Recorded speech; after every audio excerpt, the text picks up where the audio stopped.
Todos sean bienvenidos. Gracias a Dios que podemos levantar su nombre, exaltar su nombre, alabarlo. Y yo creo que es muy importante que nosotros podamos tener en nuestro corazón una actitud de reverencia, una actitud de respeto también a la Escritura, a la palabra de Dios. Vamos a pasar a la enseñanza y yo quisiera pedirles precisamente que tuviéramos esa actitud de respeto y reverencia a la Escritura, a la palabra de Dios. En todo momento yo creo que es importante que tengamos una actitud de respeto a la presencia de Dios. Dios está entre nosotros. Y cuán importante es que estemos atentos también, porque no viene Dios aquí a regañarnos y a estarnos enviando juicios, sino más bien en su gracia, en su misericordia, en su amor, se acerca a nosotros para bendecir nuestras vidas, para hablarnos, para enseñarnos. Y vamos a tener una actitud de confianza, pero también un temor reverente a nuestro Dios para poder recibir de Él y de su palabra. Quiero pedirles que podamos hacer una oración para rogar a Dios su favor en esta tarde ya. Padre, queremos agradecerte y queremos también ponernos en tus manos. Padre, estamos necesitados de que tu Espíritu esté ayudándonos a entender tu palabra, Señor. Queremos rogarte, Señor, que el Espíritu que está entre nosotros hoy nos ayude, Señor. Que hoy vengas tú a dirigir nuestros corazones, nuestros pensamientos. Que vengas a abrir nuestro corazón y nuestra mente, Señor, para tu palabra. Necesitamos de tu ayuda y de tu gracia para ser enseñados, para ser ministrados por tu Espíritu, Señor. Queremos agradecerte que estés con nosotros. Y, Señor, queremos pedirte que tu voz hoy se escuche en medio de nosotros, Señor. Que hoy tu voz sea oída, Padre, en medio de tu iglesia, Señor, en medio de tu pueblo. Ayúdanos a ser, como dice la Escritura, aquellos que tienen oídos para oír lo que el Espíritu dice, Señor, en medio de nosotros. Hoy háblanos, Padre, en el nombre de Cristo. Amén. Amén. Vamos a continuar hablando precisamente de estos mensajes que hemos estado ya estudiando, meditando en ellos, los mensajes a las 7 iglesias que se encuentran en el libro de Apocalipsis. El día de hoy vamos a estar revisando lo que la Escritura habla acerca del mensaje a la iglesia en Filadelfia. El mensaje a la iglesia en Filadelfia, y esto lo encontramos en el libro de Apocalipsis en el capítulo 3. Vamos a leer del verso 7 al verso 13, por favor. Escribe al ángel de la iglesia en Filadelfia: esto dice el santo, el verdadero, el que tiene la llave de David, el que abre y ninguno cierra, y cierra y ninguno abre. Yo conozco tus obras. He aquí, he puesto delante de ti una puerta abierta, la cual nadie puede cerrar. Porque aunque tienes poca fuerza, has guardado mi palabra y no has negado mi nombre. Verso 9. He aquí, yo entrego de la sinagoga de Satanás a los que se dicen ser judíos y no lo son, sino que mienten. He aquí, yo haré que vengan y se postren a tus pies y reconozcan que yo te he amado. Por cuanto has guardado la palabra de mi paciencia, yo también te guardaré de la hora de la prueba que ha de venir sobre el mundo entero, para probar a los que moran sobre la tierra. He aquí, yo vengo pronto. Retén lo que tienes, para que ninguno tome tu corona. Al que venciere, yo le haré columna en el templo de mi Dios, y nunca más saldrá de allí. Y escribiré sobre él el nombre de mi Dios y el nombre de la ciudad de mi Dios, la nueva Jerusalén, la cual desciende del cielo, de mi Dios, y mi nombre nuevo. El verso 13 dice: el que tiene oído, oiga lo que el Espíritu dice a las iglesias. En este mensaje, ahora dirigido a una iglesia ubicada en una ciudad conocida como Filadelfia. La ciudad de Filadelfia estaba cercana a la iglesia de Sardis, que es precisamente una iglesia que ya habíamos nosotros estudiado, habíamos leído acerca de ella hace 8 días. Una iglesia que se consideraba a sí misma como una iglesia viva, pero que realmente estaba muerta. Y en este caso, la iglesia de Filadelfia, que era una iglesia con un contexto diferente. Era una iglesia nueva, una iglesia una iglesia nueva, no había transcurrido mucho tiempo desde su establecimiento. Y además, juntamente con la iglesia, también esa ciudad, una ciudad que no era muy vieja. Esta ciudad se fundó, la ciudad de Filadelfia, se fundó más o menos en el siglo II antes de Cristo. Fue fundada por un rey o un emperador llamado Atalo II, que era el rey de Pérgamo. Fundó esta ciudad como un lugar que era parte precisamente de sus dominios. En esta ciudad, el nombre fue dado al nombre de Filadelfia en honor a su hermano, o la relación tan íntima que había entre ellos, entre Atalo y Eumenes, que era su hermano. Eran personajes de Grecia, y se le dio precisamente el nombre de Filadelfia. La palabra Filadelfia significa afecto fraternal. Entonces tiene un significado precisamente ya para el contexto de la Escritura, de la palabra de Dios, el nombre que recibe o que tiene esta iglesia ahí en Filadelfia. Tiene un mensaje para nosotros. En esta iglesia también, en esta ciudad, en la ciudad de Filadelfia, había un templo muy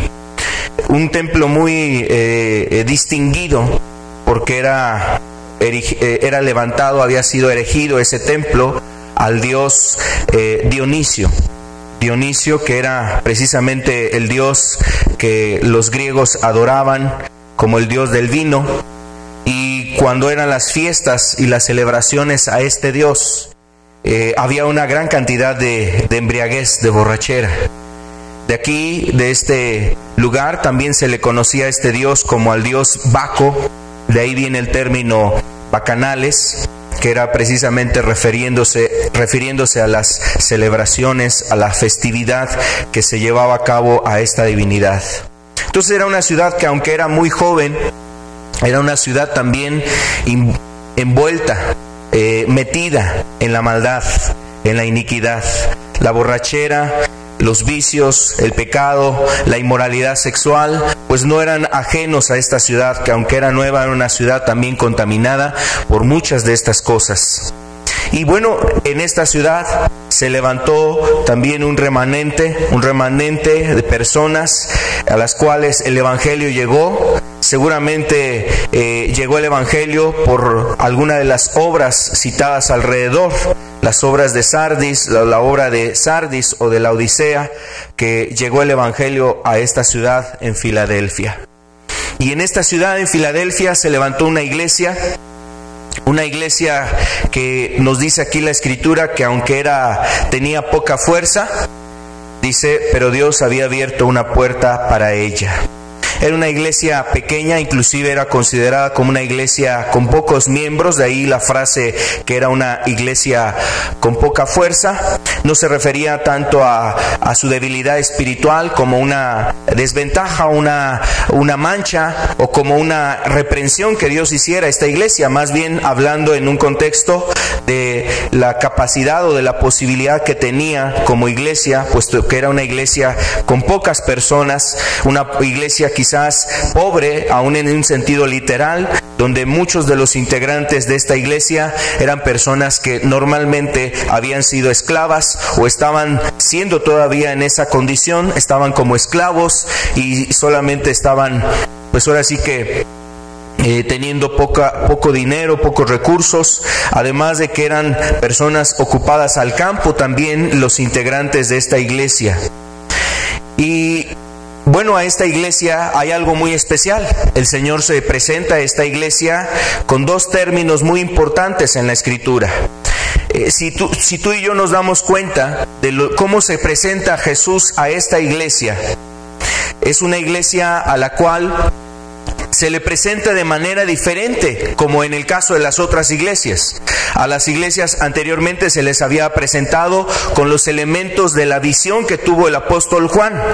La visión donde Jesús era observado por el apóstol Juan como con unos ojos que tienen llama de fuego, una espada aguda que sale de su boca, esas piernas que son como de bronce bruñido, sus vestiduras blancas, etcétera. Y con esos elementos que fueron revelados al apóstol Juan, con esos elementos era presentada la iglesia a las anteriores iglesias. Era presentado Jesús ante las iglesias.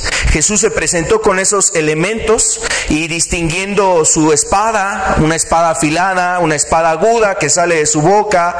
Pero en el caso de Filadelfia no se presentó con esos elementos de la revelación o de la visión que tuvo el apóstol Juan. En este caso se presenta con dos nombres o dos referencias a la persona de Dios. Es algo muy importante. Filadelfia, que era una iglesia pequeña, pobre, una iglesia pequeña, era una iglesia a la cual el Señor le da una ministración y una revelación de su eternidad, de su poder, de su autoridad, de su soberanía, precisamente quizás buscando infundir ánimo y aliento en esta iglesia. Se presenta con dos atribuciones. Primero, diciendo el santo. Vamos a ver lo que dice el verso 7. Escribe al ángel de la iglesia en Filadelfia. Dice, esto dice el santo y el verdadero. Estos son los elementos a los cuales estoy haciendo referencia, que son dos elementos importantes en Dios, pero que distan de aquella revelación en la cual se había presentado el Señor al apóstol Juan, pero que precisamente ahora son atribuidos o están siendo reconocidos sobre la persona de Cristo. Estas atribuciones, el santo, por ejemplo, la Escritura habla del santo en el Antiguo Testamento como el santo de Israel, Jehová de los ejércitos. Jehová era conocido como el santo de Israel. Y ahora aquí, en el Nuevo Testamento, en la Escritura, vemos aquí este mensaje a Filadelfia, que el Señor se presenta precisamente como el santo, haciendo referencia al Dios que es desde la eternidad, o desde el principio y por la eternidad, es el mismo Dios. El Señor Jesús es precisamente también el santo de Israel. En este caso, este término, el santo, que está haciendo referencia a una atribución, a una característica divina, en este caso de las atribuciones de Dios, a su pureza, a su perfección, aquel que está separado de lo malo. La palabra griega aquí, santo, agios, hace referencia a estar separado del mal, al que está separado del mal. Y la Escritura, cuando tú y yo vemos precisamente cómo la Biblia también nos presenta a Jesús como aquel que vino a este mundo, dice, y que fue tentado en todo, pero sin pecado. No hubo pecado en él, separado completamente del mal. También la santidad está relacionada con aquel que aborrece el mal. Y estas atribuciones que se manifiestan y se marcan a lo largo de la Biblia sobre Dios, en este caso están siendo dadas nuevamente al Señor Jesucristo. El santo, el término que da precisamente en este caso una distinción de que no existe nadie como Dios. No existe nadie como Él. Él es absolutamente santo. y este término reposa, recae, es colocado sobre la persona del Señor Jesucristo. Esto es algo muy importante, porque en aquel entonces las distintas ideologías y las distintas doctrinas que estaban circulando en todas las regiones de Asia y aún de Oriente, de Palestina y aquellos lugares, estaban tratando de meter confusión y duda sobre Jesús y sobre su divinidad, sobre la divinidad de Cristo. Si tú te das cuenta, por ejemplo, las epístolas del apóstol Juan también tratan de atacar y de contrarrestar esos ataques donde quiere negar la divinidad de Cristo, donde se quiere hacer a un lado esas atribuciones divinas en Jesús, las atribuciones que Él posee como parte de la divinidad, como el ser precisamente que también es santo. Y entonces por eso se presenta de esta manera el Señor Jesús. Además usa otro término, el cual dice el verdadero. El verdadero. La palabra griega aquí hace referencia al verdadero Dios. El que está distinguido de entre los falsos dioses. El que sobresale de los falsos dioses. El cuyas características son manifiestas y sus características representan y dejan observar que Él es el verdadero.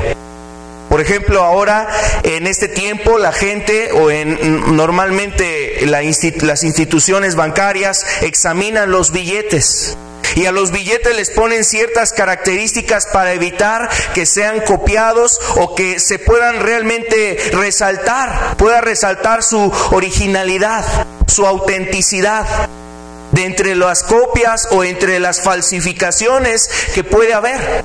Y hay ciertos elementos que llevan a las personas a distinguir un billete verdadero de uno falso. Bueno, aquí lo que dice la Escritura es que Dios es precisamente el original, como haciendo esa alusión. Cuando tú recibes un billete, recibes algún no sé, artículo, algún producto, quizás tú estás considerando que sea un producto realmente original, el adecuado, el correcto, que no sea una imitación, una copia, que no sea algo que te estén defraudando. Bueno, aquí el Señor se presenta precisamente de esta manera, diciéndonos: yo soy el verdadero. Yo soy el verdadero. El Dios que se distingue de entre los falsos dioses. ¿Y sabes por qué se distingue? Por su proceder, por su manera de ser, por su actuar hacia el hombre. Y en este caso se distinguía para la iglesia. Una de las epístolas del apóstol Juan también hace referencia a probad los espíritus. Probad los espíritus. En aquel entonces la gente se dejaba guiar por esos moveres, por esos sentires, y a lo mejor si había una persona que hablaba de tal manera, o una persona que quería hacer milagros, hacer ciertas obras, entonces el apóstol Juan bien adecuadamente por el Espíritu mandó ese consejo: probad los espíritus, porque no todos proceden de Dios. Y ese término también hace referencia a buscar y seguir al verdadero, al que es el verdadero Dios. Entonces Jesús se presenta como el verdadero Dios, el santo y el verdadero. Quiero decirte que ese Dios, el Dios verdadero, es el que se ha acercado a tu vida. El Dios santo, el Dios verdadero, es el que se ha acercado a ti. Y este Dios tiene cosas buenas para ti. Él es el que dice ser, y realmente lo que Él dice ser se cumple. Si Él dice que Él es misericordioso, se cumple eso en Él. Él es misericordioso. Si Él dice ser que Él es un Dios de amor, Él es un Dios de amor. Si Él dice ser que es un Dios de misericordia, de amor, aún también un Dios que está lleno de justicia, es un Dios que también se cumple en Él eso. Es un Dios que ama la justicia.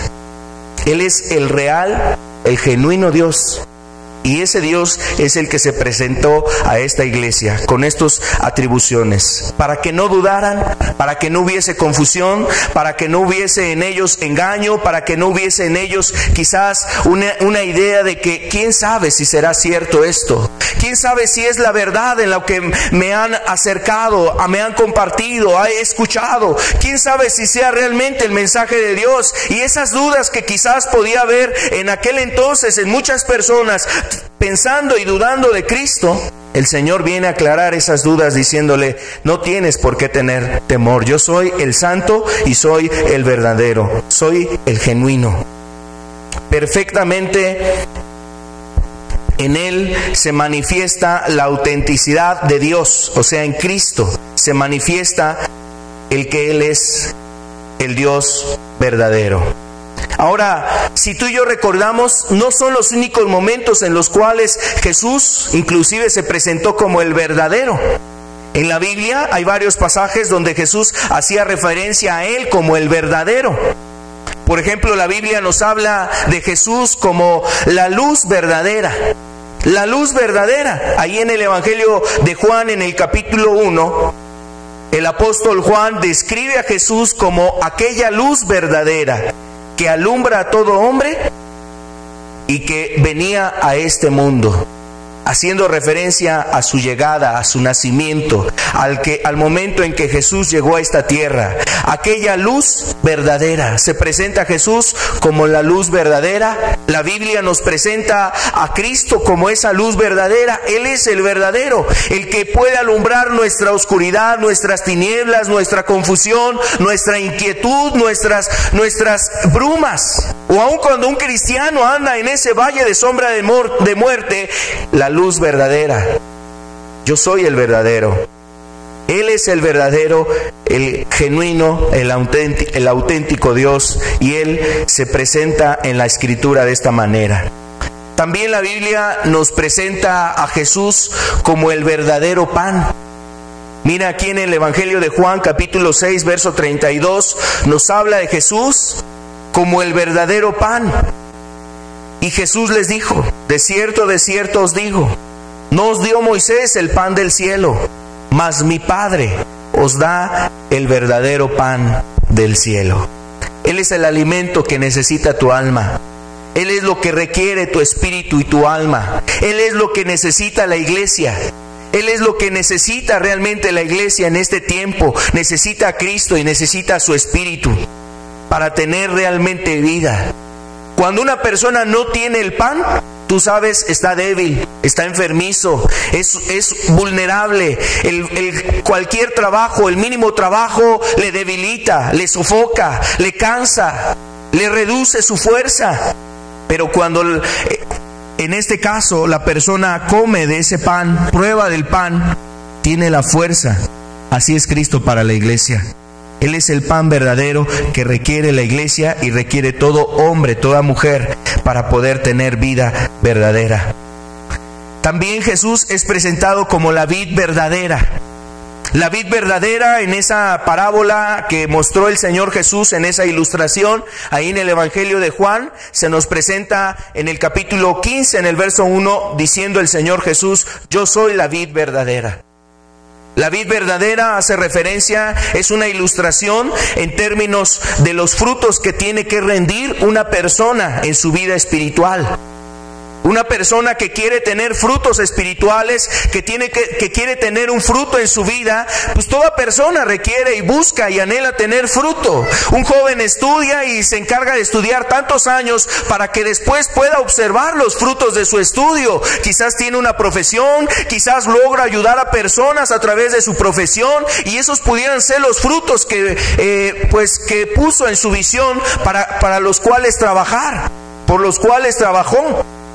Toda persona tiene el anhelo y la disposición de algún día rendir frutos, de ser de provecho, de traer algo de provecho sobre la tierra, ya sea para él, para los que están a su lado, cercanos a él, sus padres, su familia, etcétera, o algunas otras personas. Entonces Jesús, considerando que Él es la vid verdadera, todos necesitamos estar pegados a la vid para poder dar frutos. Eso es lo que nos decía Jesús en esa enseñanza. Él es la vid verdadera y tú y yo necesitamos estar pegados en Él. Él mismo dijo, en ese mismo contexto, dice: separados de mí, nada podéis hacer. Y cuando el hombre no está con Cristo, aunque emprenda proyectos muy grandes, muy hermosos, quizás proyectos muy ambiciosos, si Cristo no está en tu vida, mira, esos proyectos no tendrán realmente el fruto que honre a Dios, ni que realmente traigan a ti un gozo y un deleite por haber dado tu vida a esos proyectos. El hombre está vacío a causa de que no busca a Dios y por cuanto no está con Cristo. Él es el verdadero y nosotros debemos buscarle. También la Escritura nos presenta a Jesús como el verdadero Dios. Mira en Primera de Juan capítulo 5. El verdadero Dios. Primera de Juan capítulo 5, el verso 20. Pero sabemos que el Hijo de Dios ha venido y nos ha dado entendimiento para conocer al que es verdadero. Está hablando de su Padre. Y estamos en el verdadero, en su Hijo Jesucristo. Este es el verdadero Dios y la vida eterna. Él es el verdadero Dios. Así se nos presenta a Cristo. Entonces, todos estos renombres o estas características, estas distinciones que se le dan a Jesús es precisamente para que nuestra vida pueda estar firme, confiada, segura, esté reposada y esté anclada sobre Cristo, sobre la persona de Cristo, porque Él tiene cosas buenas para los que le aman. Él tiene cosas buenas para los que realmente aman y guardan sus mandamientos. Para aquellos que realmente han creído en esa luz, que han seguido esa luz y que han querido salir de la oscuridad, de las tinieblas y de la maldad. Para ellos tiene Él cosas reservadas. Además, también de presentarse de esta forma como el santo y el verdadero, aquí en la Escritura nos habla en el libro de en Apocalipsis, que leíamos la manera en cómo se presentó Dios a esta iglesia. Apocalipsis 3, en el verso 7 dice, después de decirnos el santo, el verdadero, dice: el que tiene la llave de David. El que tiene la llave de David. En esta porción está haciendo referencia a Jesús como el que tiene toda la autoridad. La Biblia nos dice que Él tiene toda la autoridad. Aquí en Mateo capítulo 28, en el verso 18 en adelante, se nos habla precisamente de esa autoridad que recibió el Señor Jesús. Toda potestad le había sido dada en los cielos, en la tierra y aún debajo de la tierra. Todas las cosas están en su poder. Toda potestad me es dada en el cielo y en la tierra. Toda potestad ha sido dada en las manos de Cristo. Cuando Él dice que tiene la llave de David, se refiere, la palabra llave hace referencia a la autoridad. Aquel que posee una autoridad. ¿Cuán importante es una llave en este tiempo?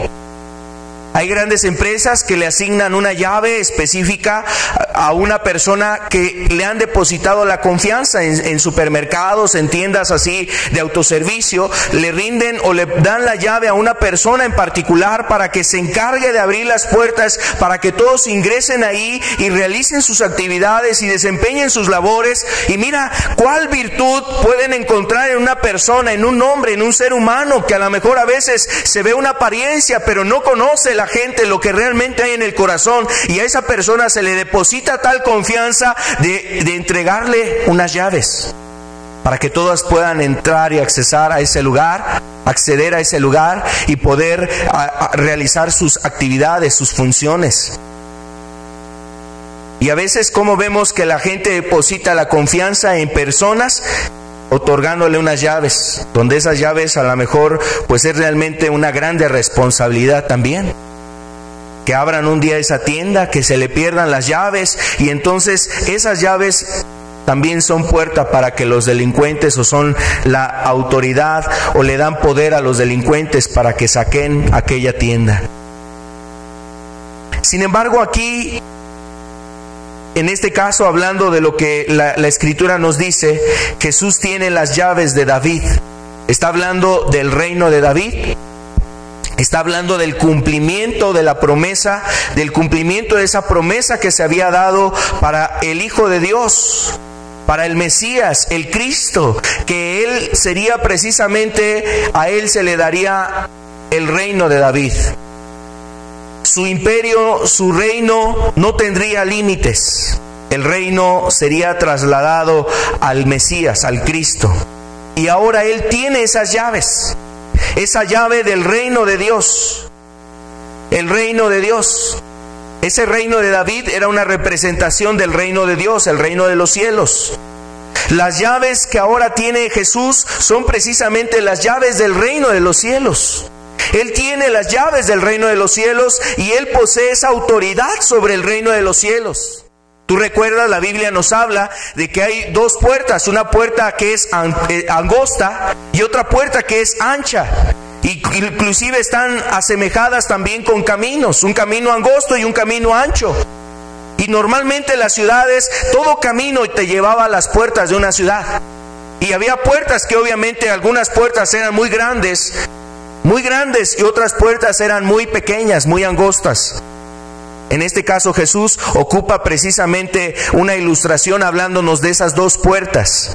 Él es el que posee las llaves. Quiero decirte que Él posee las llaves de esa puerta angosta, es decir, las llaves de la puerta del reino de los cielos. Él es la puerta inclusive. Él dice que Él es la puerta y Él tiene la autoridad sobre la puerta para abrirla. Para que un día tú que quieres arrepentirte y que estás necesitado realmente de buscar tu salvación y de encontrar tu salvación, Él es el que tiene las llaves. Él puede abrir la puerta para que tú entres a su reino. Él es el que tiene esas llaves y la autoridad, y que además en base a su autoridad Él mismo te invita a que entres por esa puerta. Él mismo te demanda que tú entres a esa puerta. Ahora Él tiene la autoridad y tiene la disposición de que tú no te pierdas, que tú puedas encontrar tu salvación. Arrepintiéndote, entregando tu vida a Dios, buscándole con todo tu corazón, dejando de hacer lo malo, dejando de pecar en contra de Dios. A través de esa forma Dios también te está haciendo la invitación a que tú entres por esa puerta, a la puerta del reino de los cielos. Él tiene las llaves y Él abre esa puerta. Cuando tú quieres ingresar a un lugar, pues hay personas que tienen la llave solamente. Aunque tú quisieras entrar, por muy bien portado, por muy bien vestido que estés, por muy buena apariencia que tengas, alguien es responsable de una puerta y no puede entrar nadie a ese lugar si no es la persona que está en la puerta la que te da la autorización y la oportunidad para entrar a ese lugar. Yo quiero decirte que ese es Jesús. Y a veces algunas personas piensan que en su propia justicia, que en sus propias formas y métodos van a encontrar la salvación y la vida eterna, que en sus ritos y ceremonias religiosas pueden ellos encontrar la salvación. Si no es Cristo el que te abre la puerta para que tú ingreses a la vida eterna, mira, te esforzarás en tus méritos, en tus obras, en tu justicia, en tu piedad, a lo mejor haciendo buenas cosas, pero eso no te va a dar la salvación. Tú no vas a poder entrar por esa puerta. La puerta es el Señor Jesús. Y cuando tú realmente reconoces tu necesidad de Cristo y tu necesidad de Jesús, tú puedes entrar por esa puerta. Al clamarle, al decirle al Señor: yo necesito entrar a la vida eterna, Señor. Yo necesito entrar por esa puerta para encontrar vida eterna y salvación. Y el Señor, mira, Él está dispuesto a abrir la puerta para que tú encuentres esa salvación. Él es el que posee las llaves de esta puerta, de la puerta del reino de los cielos. Pero también la Escritura nos habla de que Él posee las llaves de la muerte y del Hades, ahí en el libro de Apocalipsis. Está haciendo referencia a Jesús como aquel que posee las llaves del infierno. En una ocasión Jesús contó una parábola, contó una historia diciendo precisamente de que se iba a llevar a cabo una celebración, una fiesta de bodas. Y en esa fiesta de bodas, todos todos los que habían sido invitados tenían que cumplir con la atuendo y la vestimenta. Por ahí una persona ingresó a la fiesta sin estar preparado, sin estar vestido, y de repente lo observaron y le dijeron: ¿cómo entraste a este lugar sin estar vestido? ¿Cómo entraste a este lugar sin estar con la vestimenta adecuada? Y aquel hombre, aquel rey le dijo a sus siervos: átenle de manos y de pies y échenlo a las tinieblas de afuera. Ahí será el lloro y el crujir de dientes. ¿Sabes? Estaba haciendo Jesús referencia a su autoridad sobre la muerte y sobre el Hades. Es más, la misma muerte no pudo vencer al Señor Jesús. Después de ser crucificado y permanecer en esa tumba 3 días, el Señor Jesús se levantó de la muerte, se levantó de entre los muertos para dar testimonio de la autoridad que Él tiene aún sobre la muerte y sobre el infierno. Él posee también las llaves de la muerte y del infierno. La Biblia habla que Dios es el que da la vida, también Él es el que quita la vida. Él es el que posee. Él tiene en tus manos, Él tiene en sus manos tu vida. Él tiene en sus manos tu vida. ¿Estás enfermo? Aunque los médicos digan algo, tu vida está en las manos de Dios. Él es el que posee las llaves de la muerte. También para aquellos que confían en que en su juventud, en su fortaleza, dicen: todavía tengo muchos años por delante. Todavía estoy joven, todavía estoy fuerte, todavía tengo mucho por venir, todavía tengo muchas cosas que realizar y llevar a cabo. Bueno, eso tú piensas. A veces el hombre se acuesta y no sabe que es la última noche que tendrá. Después de ahí abrirá sus ojos estando en el tormento eterno. Hay personas que han muerto aún muy jóvenes, hasta deportistas. Hace algunas semanas murió una deportista, una tenista. No pasaba de los 30 años la persona. Y murió de un infarto fulminante.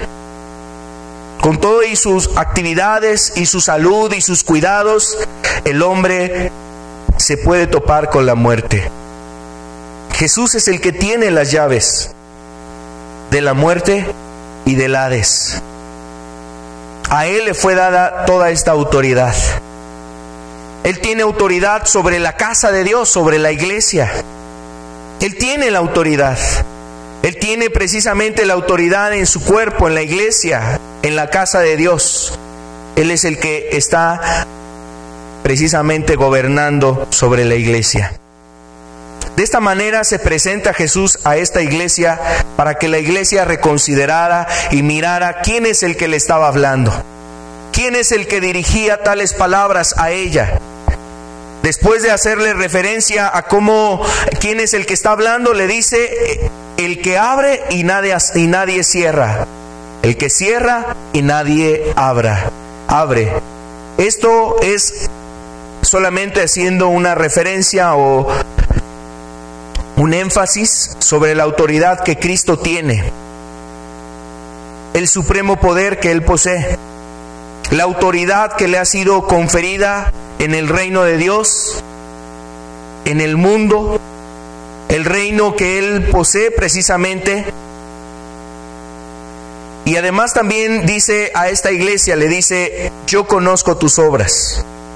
Aquí vamos a pasar a ver precisamente la condición de esta iglesia. El Señor Jesús, cada vez que hace referencia a yo conozco tus obras, si tú recuerdas, no es la única iglesia que le hace referencia esta frase. A todas las anteriores iglesias también les hizo referencia sobre sus obras. Habla precisamente de la omnisciencia, quiere decir del conocimiento, que no hay conocimiento escondido para el Señor. Él conoce todas las cosas. Todas las cosas están claras delante de Él. No hay nada oculto. Aún los pensamientos más íntimos y más profundos que el hombre tiene son pensamientos que delante de Dios no pueden ser ocultados. Dios conoce todas las cosas. Él conoce el actuar y el proceder de cada persona. Él te conoce estando en este lugar, pero también te conoce cuando tú estás distante a este lugar. Él te conoce cuando todos están ahí cercanos a ti, pero también te conoce cuando aún inclusive tú consideras que hay personas desconocidas, o sea, gente a la cual tú no eres conocido. Y allá muchas veces la persona considera, como nadie me conoce, aquí no hay problema, aquí no hay ningún problema. Él conoce eso.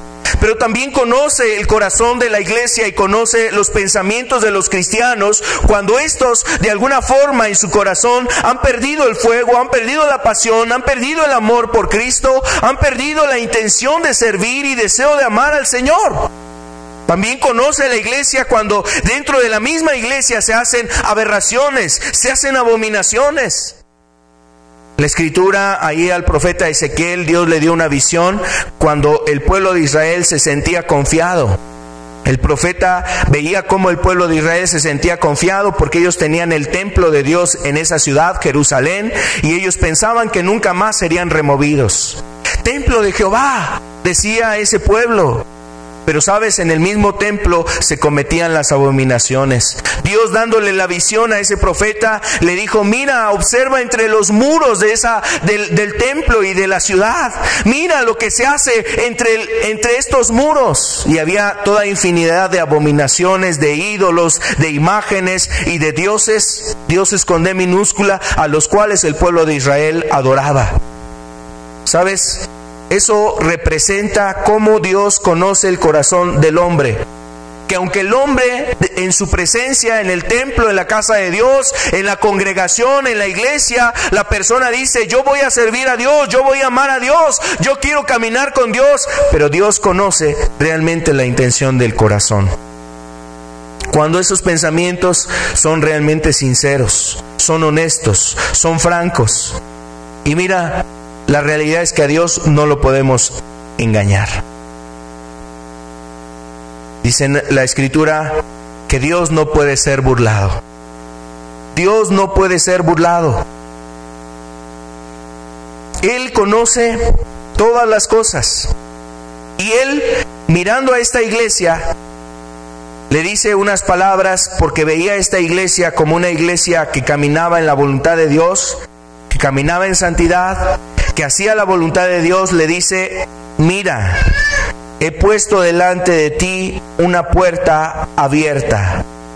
En este caso, la iglesia de Filadelfia era una iglesia que realmente estaba caminando conforme al plan de Dios, conforme al propósito de Dios.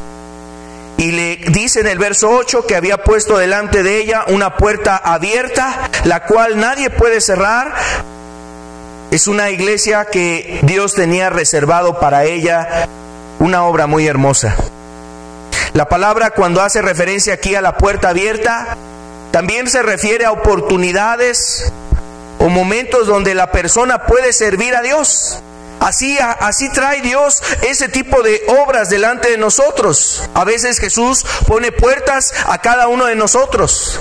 La primera puerta que pone delante de nosotros, decíamos, pues es la puerta para la salvación, la puerta para la vida eterna, la puerta para encontrar la salvación, encontrar a Cristo. Pero a veces también pone otras puertas el Señor. A veces, conociendo tu vida, conociendo tu corazón, conociendo el amor que tú tienes para con Él, pues Él puede poner puertas delante de ti. Una puerta para que tú le prediques a tu familia, una puerta para que a través de ti otras personas puedan conocer el Evangelio.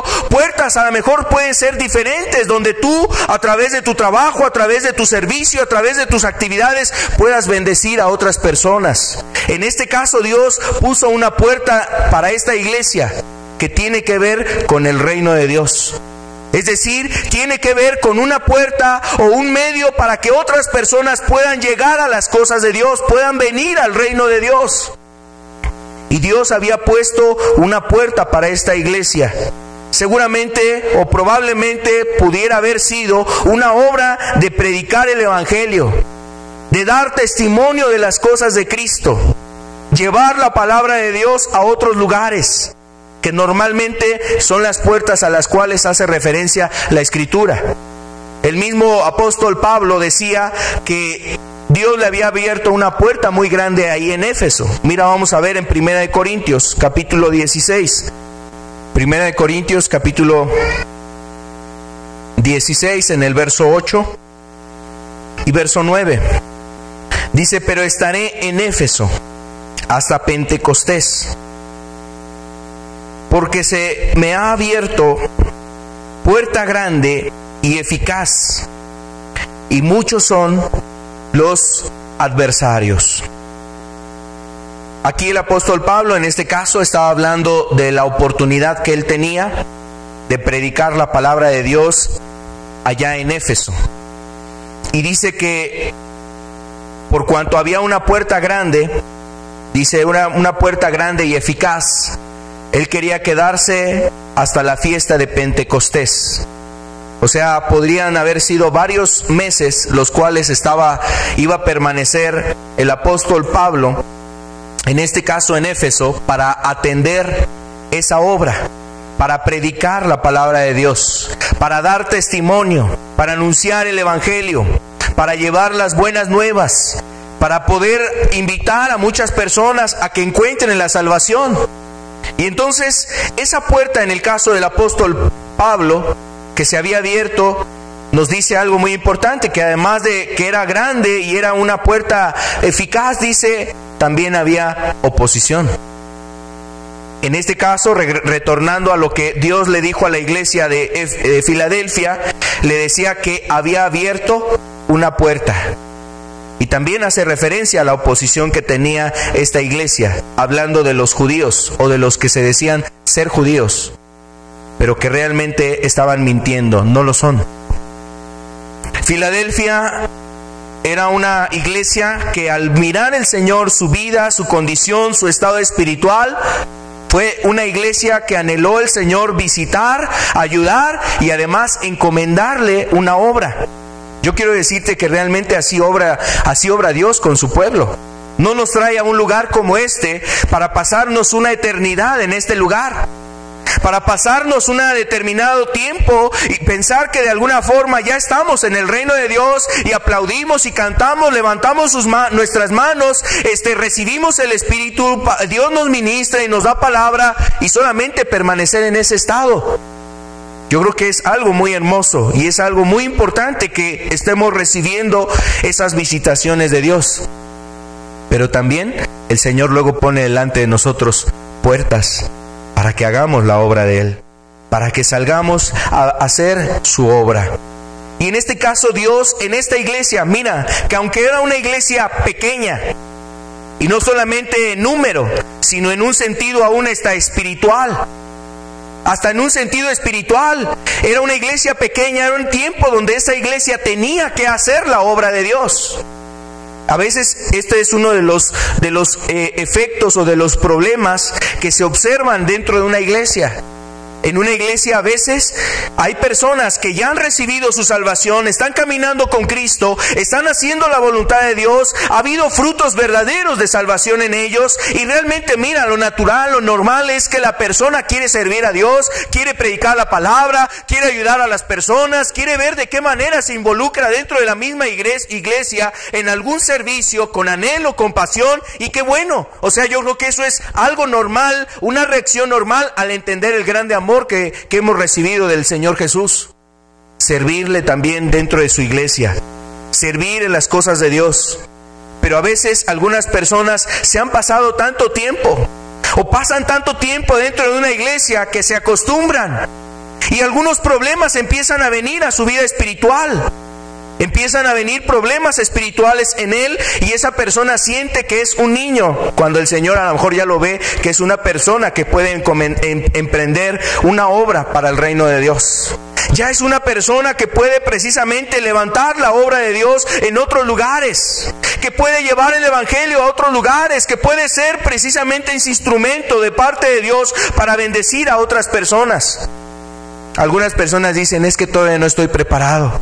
Es que como que algunas personas esperarían que hubiese una capacitación y hubiese un seminario, y están esperando que se abra un instituto, y están esperando que a lo mejor se adoctrine con más doctrina, que se den más enseñanza, que se den más conocimientos, que se den más herramientas. cuando ya tienes algo muy importante, precisamente la palabra que has recibido hasta este tiempo, el Espíritu y el testimonio de Dios, el testimonio de lo que Dios ha hecho en tu vida. Y esta iglesia, aunque era, decíamos, pobre, pequeña, pero con todo y eso, dice el Señor, le había abierto una puerta delante. Había puesto delante de esta iglesia una puerta para que esa iglesia empezara a hacer su obra. Yo creo que es muy importante que nosotros consideremos el regalo que tenemos de predicar el Evangelio de Dios. Un regalo que los ángeles quisieran llevar a cabo, es decir, una encomienda que los ángeles quisieran hacer, predicar la palabra de Dios. Hablar de las buenas nuevas, de cómo su Señor, su Dios, dejó los cielos, vino a esta tierra para dar su vida por los perdidos. Y es algo que anhelarían los ángeles. Cuando una persona predica el Evangelio, dice la Escritura, el apóstol Pablo decía, somos espectáculo a los ángeles. O sea, como que los ángeles están en una expectación, viendo cómo la iglesia, cómo el cuerpo de Cristo pregona las verdades del Evangelio. Y eso es una realidad. Así está la expectación en el reino de los cielos. Cuando Dios encomienda a esa iglesia, en este caso a Filadelfia, seguramente los ángeles estaban en una expectación de cómo iban a responder ante tal puerta que el Señor abría delante de ellos. Bueno, es un privilegio realmente que el Señor abra puertas delante de nosotros para predicar la palabra. Tenemos una grande oportunidad de predicar el Evangelio. Y a veces esas oportunidades pueden ser tan sencillas con la persona con una persona a lo mejor a tu lado, en el camino, en el transporte, en el medio de transporte, al lugar donde fuiste. Ahí están esas oportunidades donde tú podías testificar de las cosas de Cristo. Y esas puertas a lo mejor parecen tan sencillas, pero es ahí donde empieza el Señor a poner las puertas delante de nosotros. Y si somos fieles en lo poco, entonces nos pondrá en lo mucho, nos pondrá en lo más. Jesús dio esta oportunidad a la iglesia la iglesia de Filadelfia. Ahora, ¿por qué razón Dios le dio esa atribución? ¿O por qué atribuciones vio en esta iglesia para encomendarle tal tarea? Bueno, decía que era una iglesia que tenía poca fuerza, decíamos, y no por un reproche, sino quizás por su pequeñez, o sea, su corto tiempo en las cosas de Dios, su poco número de personas que integraban esta iglesia, pero aún con todo y eso veía una influencia fuerte en esta iglesia. Una iglesia que era fuerte, que aunque eran pequeños, eran pocos, pero era una iglesia fuerte. ¿Sabes qué atribuciones veía Dios en esta iglesia o qué cualidades? Una de ellas lo dice el mismo Señor Jesús. Aquí vamos a ver en el capítulo 8, Apocalipsis capítulo 3, verso 8. Porque aunque tienes poca fuerza, le dice, has guardado mi palabra. Has guardado mi palabra. Había algo muy importante por lo cual el Señor se había fijado en esta iglesia. Y en aquello que el Señor se había fijado en esta iglesia es porque era una iglesia que había guardado la palabra de Dios. ¿Y qué quiere decir guardar la palabra de Dios? Quiere decir conservar. O sea, no desechó la palabra de Dios, la conservó. Desde el primer momento que escuchó la palabra de Dios, no fue menospreciada la palabra de Dios, sino la conservó. La conservó. Además de conservarla, la cuidó. La cuidó. Evitó que la palabra de Dios fuera leudada, fuera amancillada, fuera vituperada la palabra de Dios, fuera contaminada con otras cosas que aún con el nombre de Dios o con la etiqueta de Dios fuese diluida la palabra de Dios. Una iglesia que conserva y cuida la palabra de Dios. Esta iglesia, Jesús vio en ella que había guardado la palabra de Dios. guardó la palabra de Dios, la conservó, la cuidó, también quiere decir preservar. Preservar. También quiere decir la palabra guardar, retener. Retener. Entonces estamos viendo a una iglesia, a un pueblo, a unas personas decididas y comprometidas con Dios. ¿A qué? A amar su palabra, a guardar sus mandamientos, a ponerlos por obra, a cuidar esa palabra, que no fuese diluida, amancillada, que no fuese contaminada, una palabra que no fuese realmente una palabra que no fuese contaminada. Y ellos estuvieron precisamente con esa actitud y con ese corazón. Aquí hay una pregunta que tú y yo debiéramos de hacer: ¿qué lugar y qué posición ocupa en tu corazón la palabra de Dios? ¿Mora en abundancia? ¿Escudriñas la palabra de Dios? ¿Meditas en el consejo de Dios? ¿Le dedicas un tiempo de tu vida, de todos tus afanes y actividades y quehaceres, le dedicas el tiempo a la palabra de Dios? ¿Realmente en tu corazón está el anhelo de conservar, de cuidar, de perseverar y de conocer más de la palabra de Dios? Yo quiero decirte que Jesús se fijó en esta iglesia porque tenía esas actitudes hacia la palabra, esta cualidad o estas características. Cuando Jesús encomendó el evangelismo o encomendó a los discípulos el predicar el evangelio, le dijo a sus discípulos que les enseñaran a todas aquellas personas a las cuales iban a llegar, que les enseñaran, enseñándoles que guarden todas las cosas que os he mandado. Y sabes, una pregunta muy importante pudiera ser para nosotros: ¿tú enseñas a tus hijos a que guarden la palabra de Dios? ¿Tú enseñas a tus hijos? En tu corazón, o sea, tú mismo, empezando en tu propia vida, decíamos hace un rato, ¿tú qué lugar le das a la palabra de Dios? Pero una vez que eso está en tu vida, guardando la palabra de Dios, enseñas que otros más, tus hijos, los que están cercanos a ti, guarden la palabra de Dios. ¿Está eso en ti? Seguramente esta iglesia, no solamente los discípulos, los cristianos, los que estaban formando parte de esa iglesia, no solamente ellos guardaban la palabra de Dios. Seguramente dentro de ellos había jóvenes, había niños, había personas deseosas también de amar la palabra de Dios. De amar la palabra de Dios y de seguir esa palabra. Seguramente en esta iglesia había familias piadosas, que aunque eran pocos, eran personas que tenían un amor real y verdadero a la palabra de Dios, guardando y cumpliendo esas palabras. Bueno, también la Escritura habla de aquellos que guardan la palabra, dice, son bienaventurados.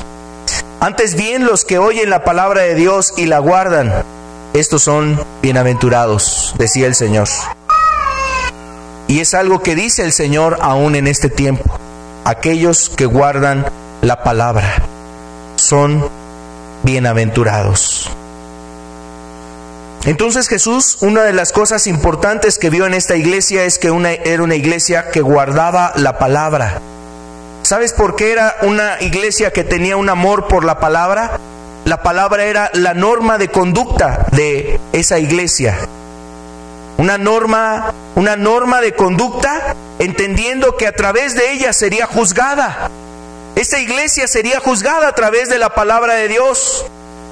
Y no sea que aconteciere como lo describió el Señor. En tu nombre profetizamos, en tu nombre echamos fuera demonios, en tu nombre hicimos muchos milagros. Pero ¿de qué le iba a servir a esa iglesia que se presentara con esas credenciales delante del Señor, diciéndole toda la obra que hizo, profetizando, sanando, echando fuera demonios, extendiendo el reino, atendiendo las puertas que le eran abiertas delante de él? ¿Qué le servía a esa iglesia presentarse delante del Señor si delante de él en el juicio final esa iglesia iba a ser reprobada, iba a ser desechada, iba a ser condenada?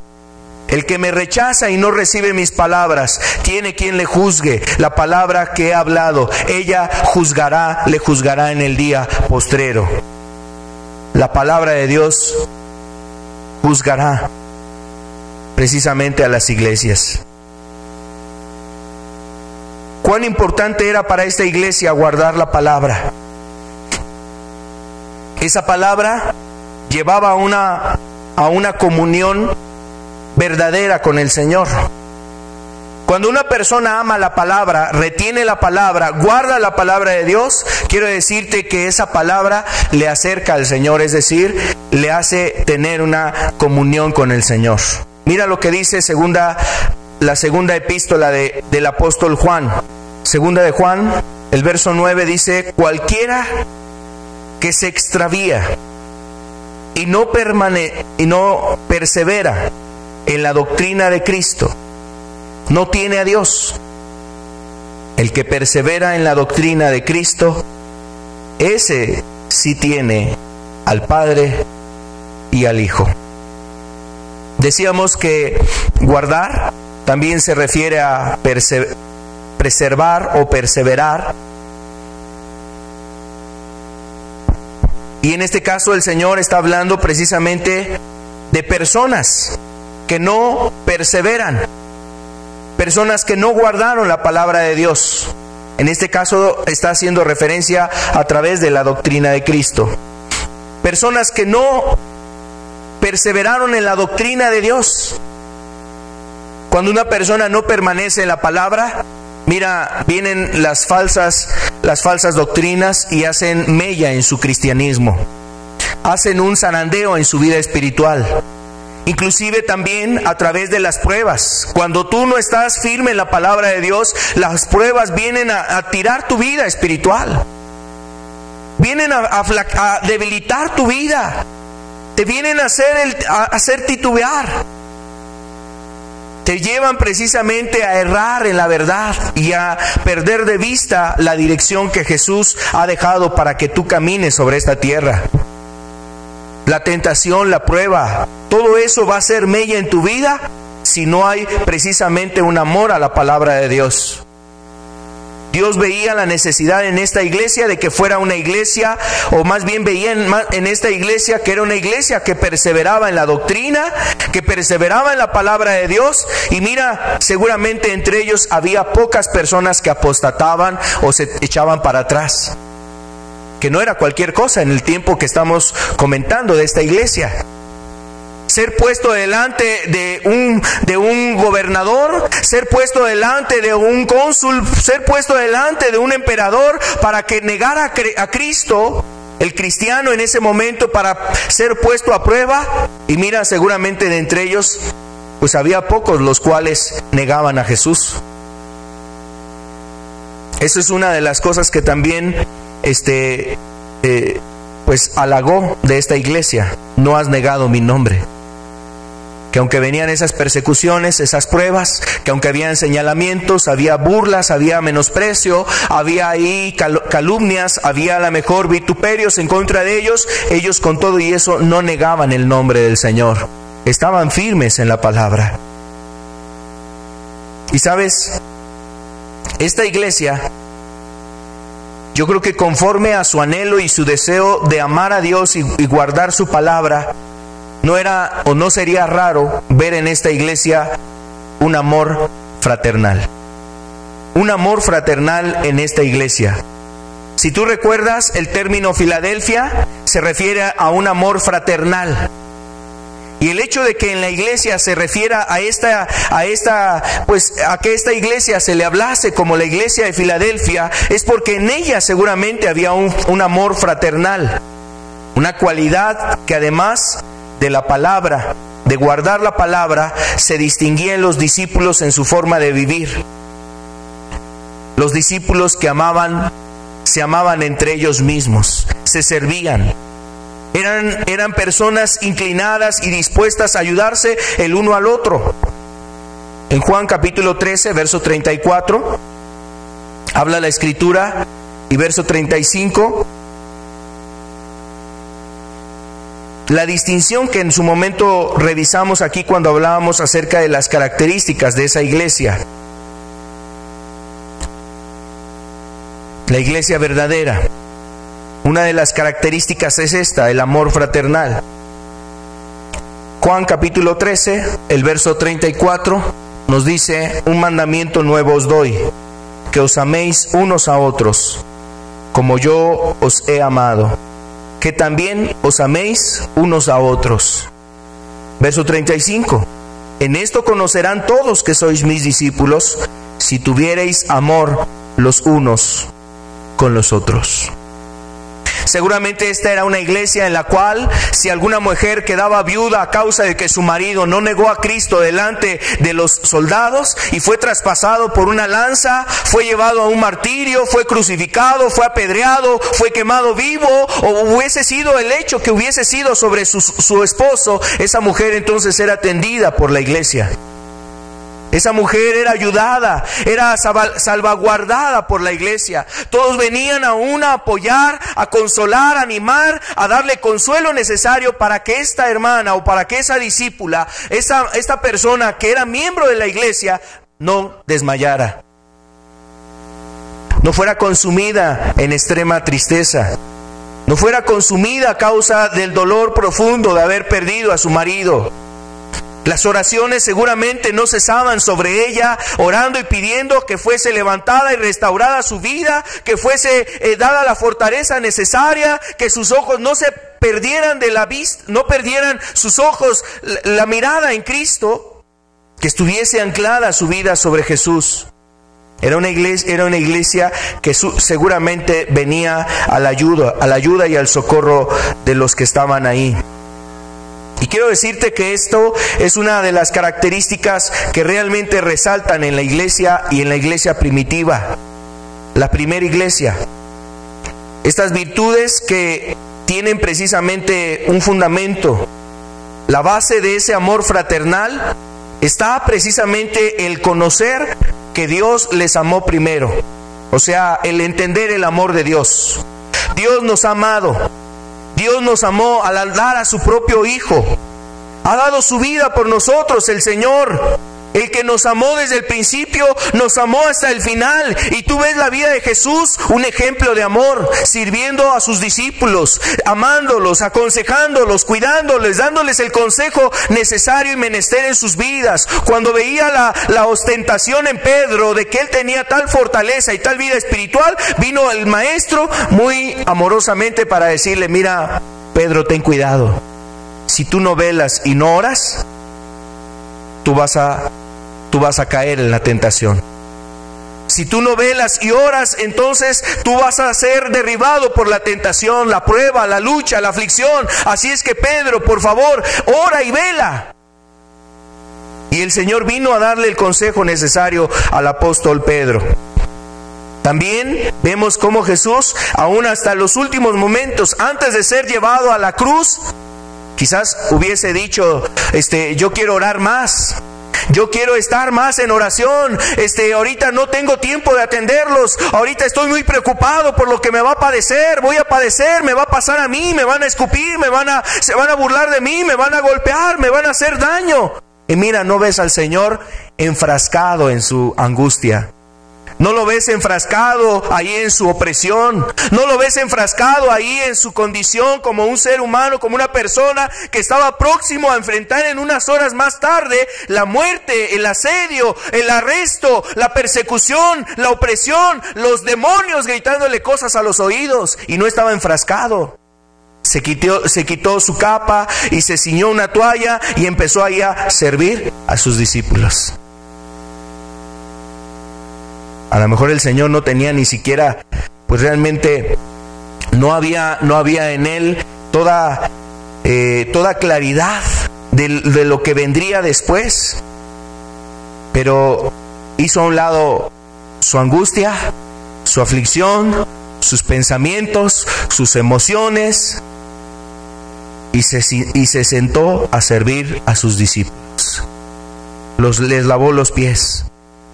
Y ahora eso tú ves que en la actualidad es un gesto que hace el Papa, y todos los papas lo llegan a hacer en algún momento, pero no es eso realmente, o sea, lo que nosotros estamos siendo llamados a actuar o a hacer en este tiempo.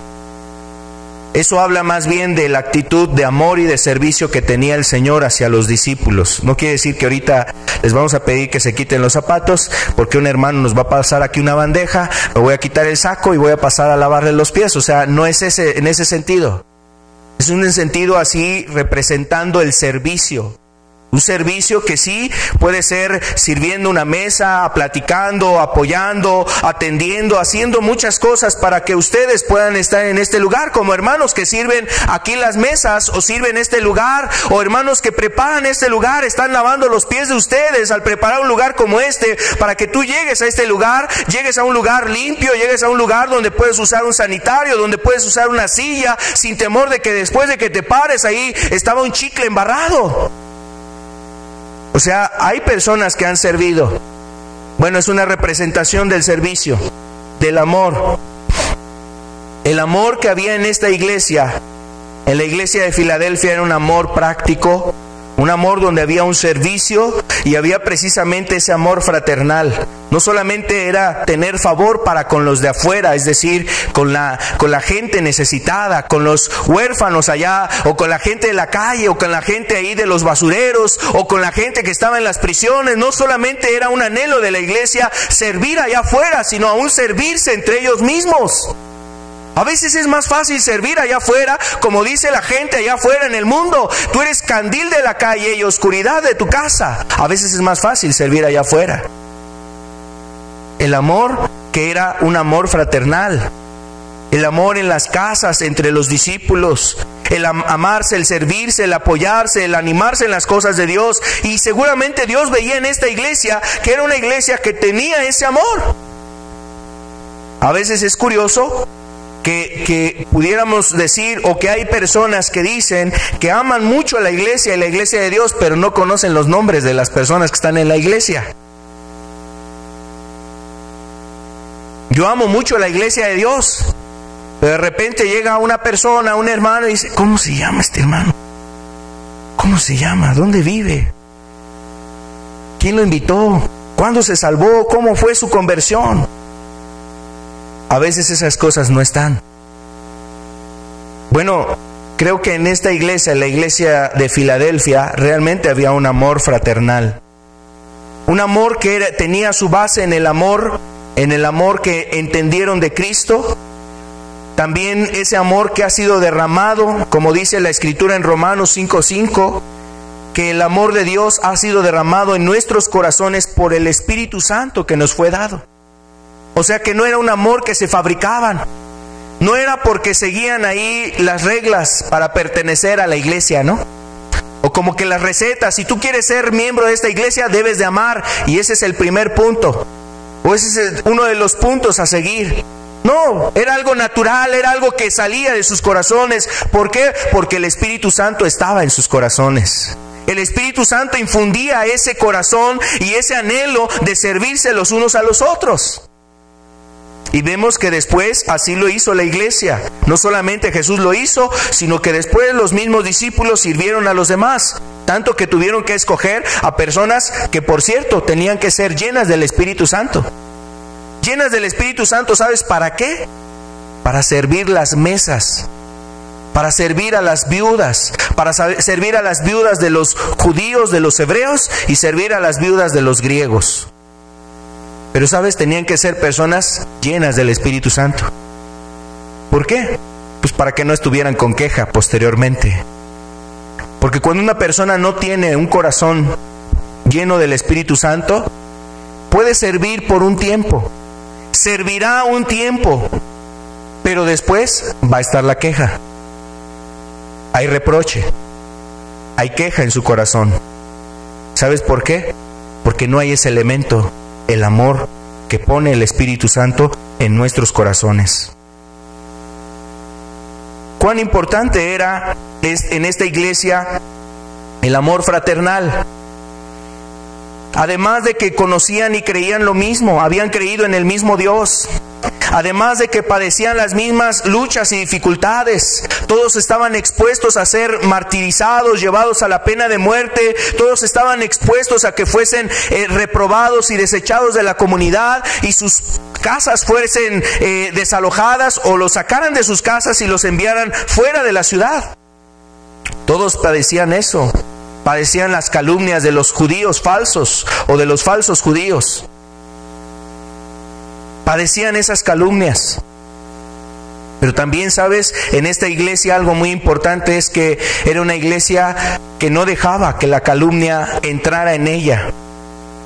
Ellos no admitían la calumnia en su propia vida. No calumniaban a otro hermano, ni permitían que los hermanos fuesen calumniados por otras personas. Sabes, el diablo calumnia nuestras vidas. Él es el calumniador.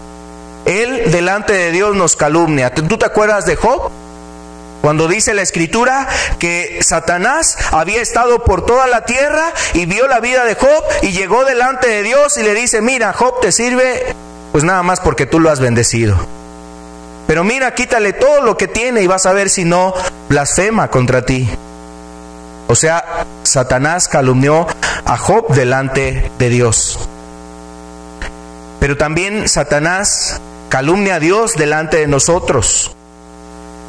Habla mal de Dios delante de nosotros, o sea, trae ideas y pensamientos donde invita a la gente a no creer en Dios, a no arrepentirse, a hacerle creer que no va a pasar nada, que Dios es malo, tiene malos planes para contigo, Dios te quiere reprimir, Dios no quiere que tú seas feliz, Dios te exige mucho, Dios te demanda mucho, Dios es muy fuerte, muy duro contigo. Y esa es la calumnia que trae el diablo hacia nuestras vidas con respecto a Dios. Como lo hizo con Eva estando en el huerto, calumnió a Dios delante de esta mujer, Eva. No moriréis. Es que Dios sabe que cuando tú comas de ese fruto, tus ojos van a ser abiertos y tú vas a ser como Dios. O sea, estaba haciendo ver a Dios como un Dios mentiroso, como un Dios injusto, como un Dios que no busca tu felicidad, como un Dios que no quiere lo bueno para ti. Y así obra el diablo. Pero esta iglesia de Filadelfia seguramente era una iglesia que no permitía la calumnia, porque además no permitía la calumnia entre ellos mismos. Hablaba en verdad cada cual con su hermano. No me vengas aquí a comentar cosas del hermano, mejor ve a hablar con él y platica con él. No me vengas a decir que el hermano fulano de tal es esto otro. Mejor tú y él hablen juntos, hablen ahí a solas, platiquen sus asuntos, sus condiciones. Y sabes, seguramente esto era algo muy importante, porque una de las cosas que rompe un ambiente de fraternidad dentro de las iglesias, y no solamente dentro de la iglesia, aún tú lo puedes ver quizás ahí en tu escuela, cuando hay chismes, cuando alguien está chismeando de otra persona. ¿Cuánto daño hace eso?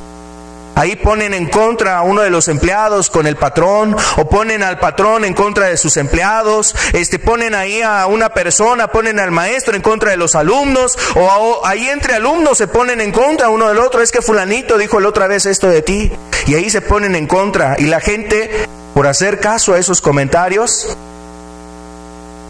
cuánta división y cuántos problemas hay. Bien dice Proverbios que saques al chismoso de ese lugar y cesarán las contiendas. Imagínate una iglesia que está llena de gente con chisme, con calumnias, con murmuraciones, con críticas. Eso no es sano para una iglesia. ¿Y cuántas iglesias están siendo destruidas por esto? De tal manera que las iglesias llegan a separarse, llegan a dividirse, llegan a pelearse, se dejan de hablar tales personas, aun cuando son hasta parientes. Aun cuando son de la misma familia, son del mismo linaje, tienen la misma sangre, se dejan de hablar por los chismes. Bueno, esta iglesia seguramente era una iglesia que cuidaba estas cosas y no admitía el chisme ni la murmuración, para evitar que se rompiese ese amor fraternal entre ellos. Filadelfia, que era una iglesia que era distinguida por ese amor fraternal. Además de esto, pues seguramente era una iglesia en donde todos se amaban, se respetaban, se cuidaban. Cuando alguno lloraba, lloraban con él varios. Cuando alguno estaba contento, todos se ponían contentos con él. Cuando alguno tenía opresión y necesidad, entonces se soportaban, o sea, se tomaban entre las manos y llevaban las cargas juntos, orando unos por otros. Si alguno estaba enfermo, pues se ayudaban, se visitaban, se servían, se atendían. Y son cosas que realmente vivía la iglesia. No eran solamente dogmas, no eran solamente cosas que memorizar en la iglesia. Debes de amar y esta es la forma de amar. No era la teoría, era la práctica. Se preocupaban unos por otros, se servían unos a otros, procuraban la honra, prefiriendo a los hermanos el uno para con el otro, o sea, dándose honra. Se amaban unos a otros, sobrellevaban las cargas, se soportaban con paciencia unos a otros, en amor, perdonándose. Si alguno tenía falta o queja contra algún hermano, de la misma manera que Cristo había actuado para con ellos, perdonándoles, ellos también perdonaban a sus hermanos. Se consideraban el uno al otro para invitarse al amor y a las buenas obras. Es decir, oye hermano, mira, estoy trabajando en esto. Oye hermano, mira, el Señor me ha abierto esta puerta para que prediquemos a este lugar, para que hablemos la palabra de Dios. Hacen falta manos, hacen falta fuerzas, hace falta quien nos ayude en esto. Y se estimulaban los unos a los otros en el amor, en la piedad y en las buenas obras. Y todo eso fortalecía la fraternidad o el amor fraternal entre ellos. Eran benignos, o sea, pensaban lo bueno unos de otros, tenían misericordia.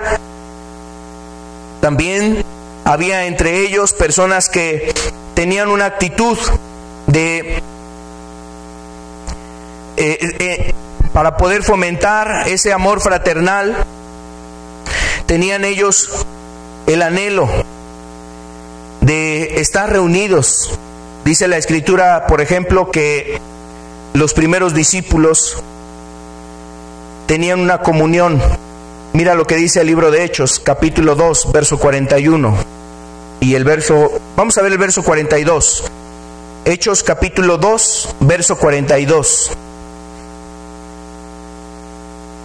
Está hablando de la iglesia, dice, y perseveraban en la doctrina de los apóstoles, en la comunión unos con otros, en el partimiento del pan y en las oraciones.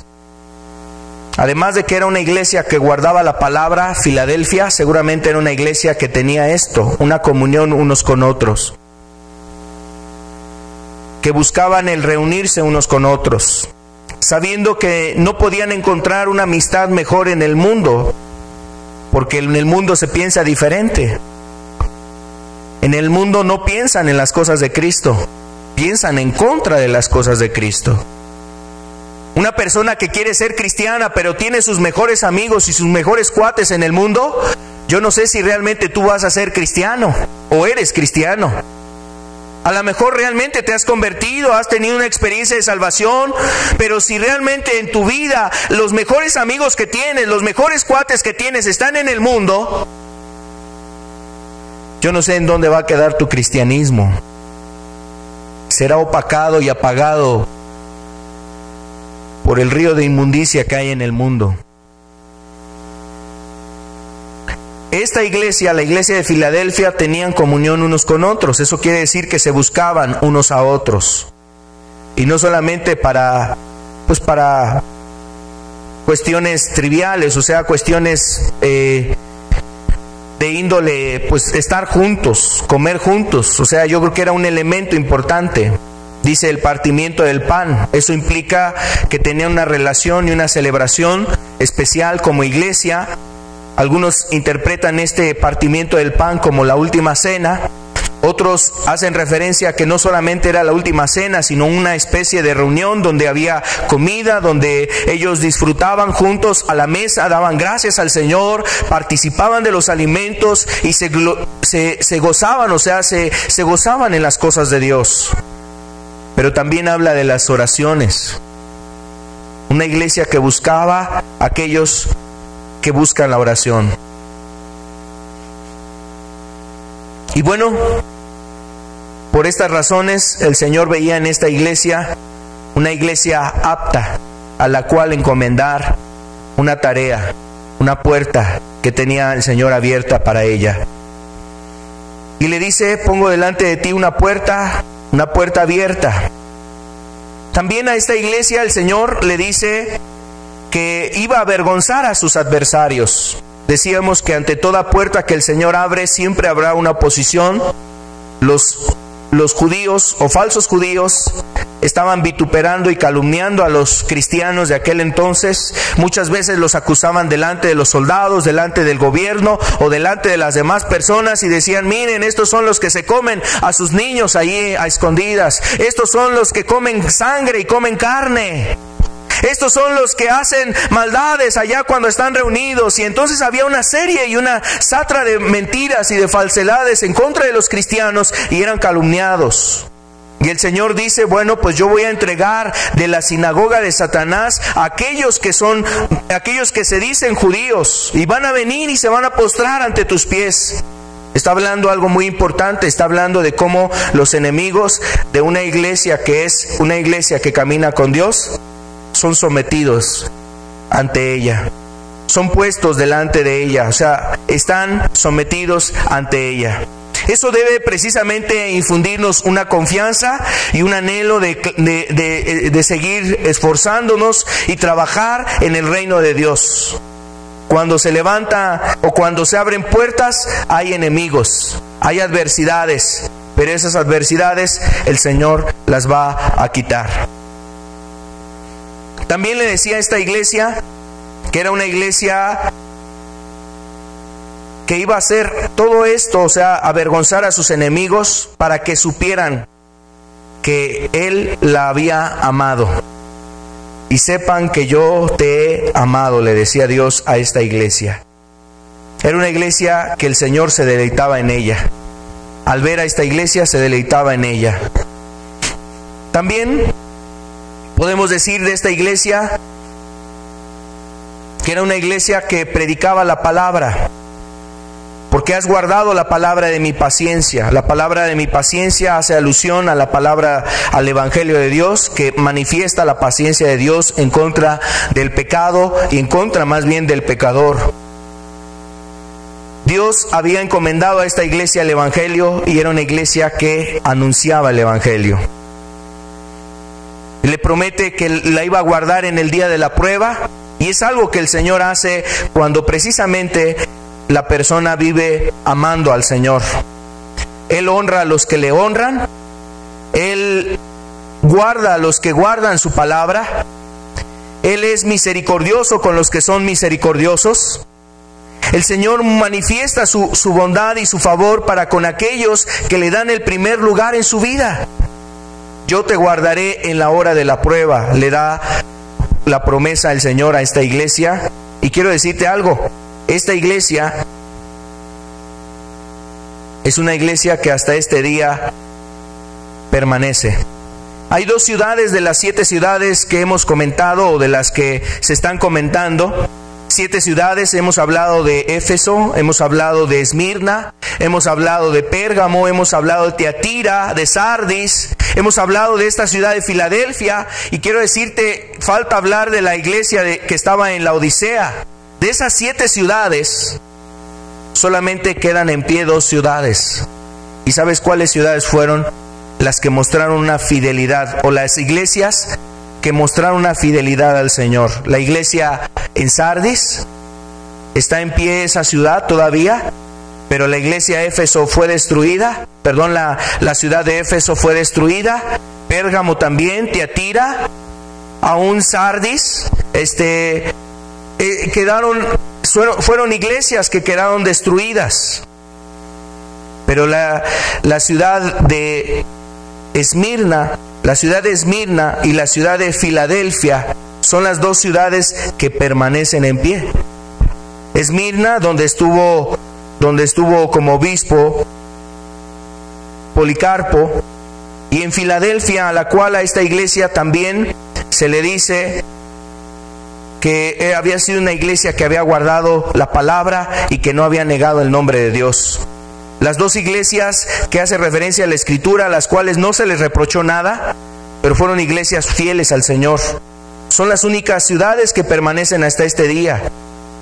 Los maometanos en el siglo XIV llegaron a la ciudad de Filadelfia, trataron de destruirla, pero no pudieron destruir esta ciudad, permaneció en pie, y ellos mismos le cambiaron el nombre a esa ciudad, diciéndole la ciudad de Dios, porque no habían podido vencer esa ciudad. Y hasta ese entonces, ahí en esa ciudad prevalecía una iglesia, permanecía una iglesia. Seguramente por eso el Señor le había dado esta promesa a esta iglesia: cuando venga el día de la prueba, yo te guardaré en el día de la prueba.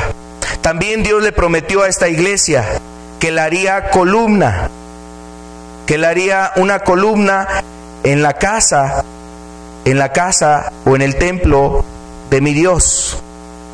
Al que venciere le haré columna en el templo de mi Dios, le dice a esta iglesia. Es una de las iglesias que permanece y todavía está en pie. Dice también, Dios le prometió a esta iglesia además que le daría el nombre de mi Dios y el nombre de la ciudad de mi Dios. Esto representa la identidad, la identificación o la manera de distinguir a una persona o en este caso una iglesia que le pertenece a Dios. Cuando alguien no está identificado, por ejemplo las autoridades, si no está una persona registrada, no está identificada una persona con un acta de nacimiento, con un CURP, con algún documento así, la persona dice, para el gobierno esa persona no existe. En este caso Dios, como bien dice la Escritura, Él no nos iba a dejar huérfanos, nos dio el Consolador y además dice, iba a poner aquí un nombre, el nombre de nuestro Dios. Y además el nombre de la ciudad a la cual pertenecemos, como bien dice Filipenses, nuestra ciudadanía está en los cielos, donde también esperamos al Salvador, al Señor Jesucristo. La identidad que tenía esta iglesia, pero una iglesia que había sido también fiel al Señor. Vamos a cerrar nuestros ojos, les invito a que nos pongamos de pie. El Señor quiere ver iglesias que guarden su palabra. Iglesias que no estén negando el nombre de Cristo. Iglesias que estén firmes en la verdad. Iglesias que tengan ese amor fraternal. Es parte de esa distinción. Al ver el Señor las características en esa iglesia, no dudó en abrir puerta delante de esa iglesia para que la palabra se llevare a otros lugares. El reino de Dios se extendiera.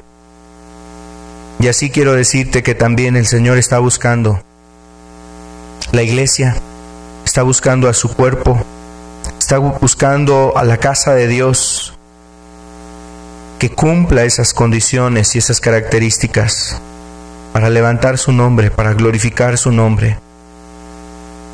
Imitemos, sigamos el ejemplo de la iglesia de Filadelfia. Padre, en el nombre de Jesús te rogamos que tu palabra esté en nuestros corazones, morando, Señor. Que nos ayudes a guardar tu palabra, Señor. Como esta iglesia, Señor, retuvo tu palabra, caminó en ella. Nosotros así queremos caminar, guiados por ella. Que sea la norma de conducta en nosotros, Señor. Ayúdanos, Padre. Aún, Dios, rogamos que tu Espíritu se derrame continuamente en nosotros, para que abunde ese amor, Señor, también, un amor fraternal, un amor que, Señor amado, distingue a tu iglesia, Señor. Cada uno de nosotros lo necesitamos, Señor. Aún en mi vida, Señor, derrama de ese amor, Padre, el amor que necesitamos, Padre, como el amor que dice la Escritura, tenían tus discípulos, Señor. Aquí estamos, Señor. Queremos ser una iglesia que tenga esto también, un amor fraternal, Señor. Todo aquel que anhela, Señor, ser parte de tu iglesia, ¿Cómo no ha de tener esta cualidad y esta característica, Señor? El amor fraternal. Ayúdanos, Padre. Ayúdanos a amarnos y a servirnos, Señor. Padre, en el nombre de Jesús, queremos también pedirte, Señor, que abras las puertas, Señor, que quieres abrir delante de nosotros. Y que nos ayudes, Señor amado, para que podamos atender esas puertas, Señor, conforme a tu plan y propósito, Señor. Que tu nombre se extienda, Señor, porque vemos la necesidad de que otras almas puedan oír de tu Evangelio. Nos has concedido la oportunidad de conocer el Evangelio. Permite, Señor, que podamos llevarlo a otros lugares. Por favor, Padre, ayúdanos, Padre. Queremos serte fieles en esto, Señor. Ayuda a tu iglesia, ayuda a tu pueblo, Señor. Levántala en estos tiempos, Señor. En el nombre de Jesús, Padre, te pedimos esto, Señor, y nos encomendamos a tu buena voluntad, a la obra de tu Espíritu, Señor, que estás haciendo entre nosotros, Señor.